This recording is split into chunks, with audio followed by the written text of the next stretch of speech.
there, it's Kevin with RogueDeckBuilder.com. Just a quick video before I have to go into work. I had this idea bouncing through my mind before I go to work and then forget about it.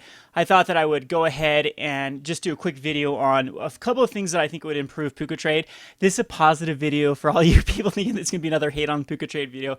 This is not it. Now, I have received some responses back from Puca Trade on the other videos that I have posted, and they basically told me that they're aware of my concerns and they're trying to address them.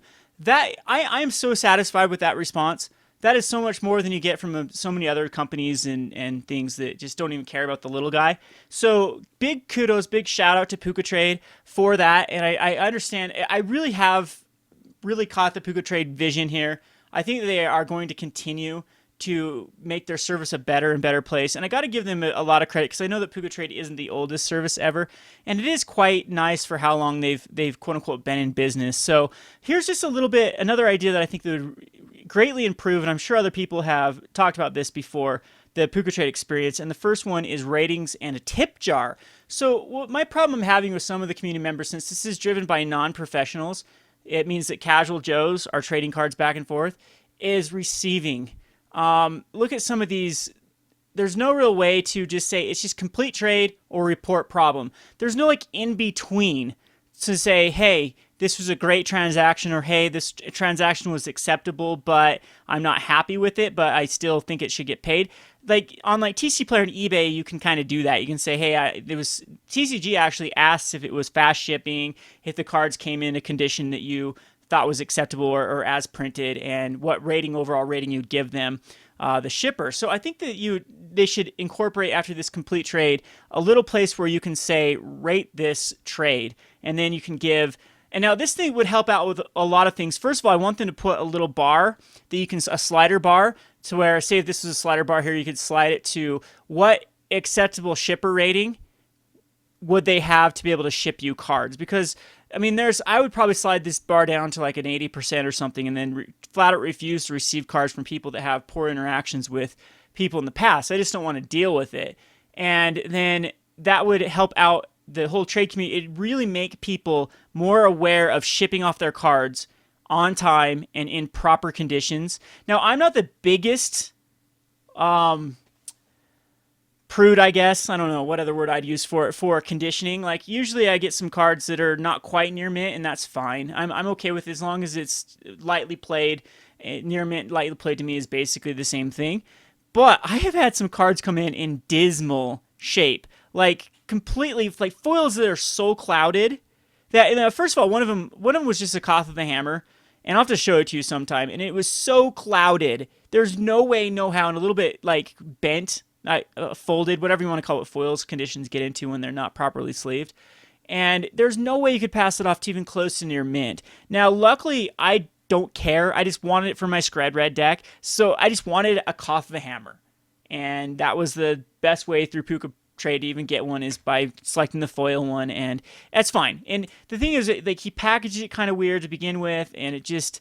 It was kind of a dismal trade all around. And I know if I receive those type of things, I know that some people that do worry about conditioning, or are, collectors, especially foils, are going to get very upset with that condition. So I think that there should be a way to rate that transaction. And that's where I think that Puca Trade has two options here to kind of give a little bit of a kickback or a thumbs up or something to the traders that do go out of their way to make exceptional trades, to package their stuff properly, to ship it out on time.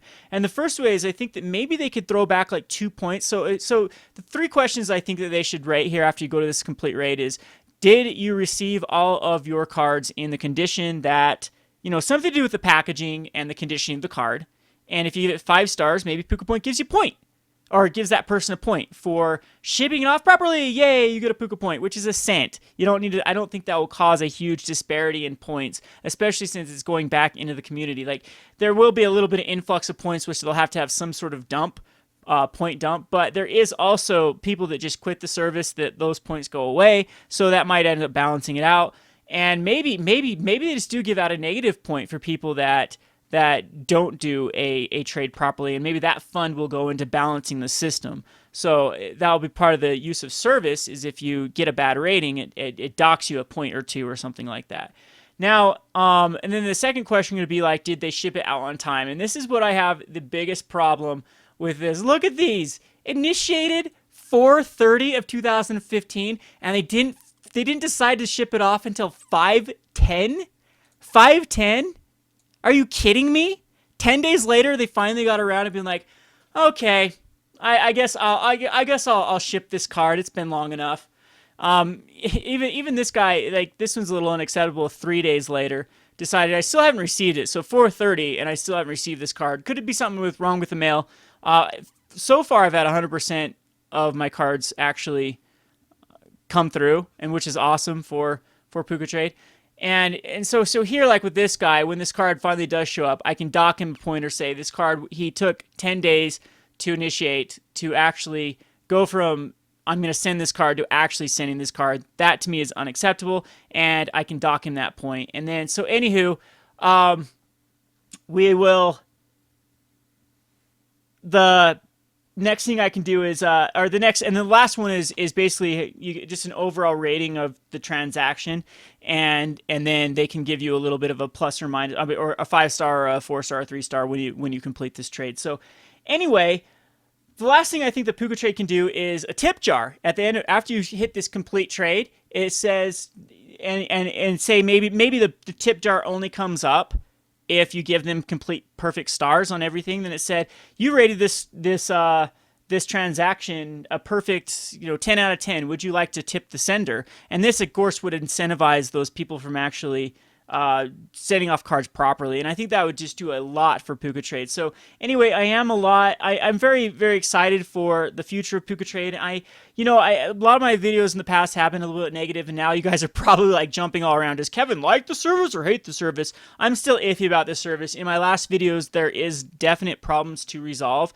which I think they need to resolve before this service becomes. I'm going to use it for now because it's working. Like every card I ship off, I get points for it, and then it's easy for me to spend those points back to get decks I need to actually brew. I almost have the entire Shred Red was basically done through Puca points, which is cool with me. I didn't want the cards I sent off, and I got a bunch of cards for a deck that I'm going to be playing. It gives me a backup deck at all the modern tournaments I go to if I don't feel like playing Soul Sisters. And then right now you can see I'm working on that Fate Stitcher Wargate deck to kind of have a third modern deck to play around with. So again, Puca Trade's working at the moment. It still needs to address those in the previous videos, which I think are very, very problematic. But anyway, I hope you enjoyed this video, or if you have any other suggestions for Puca Trade, definitely leave it in the comment section below. This is Kevin with RogueDeckBuilder.com. Thanks for watching.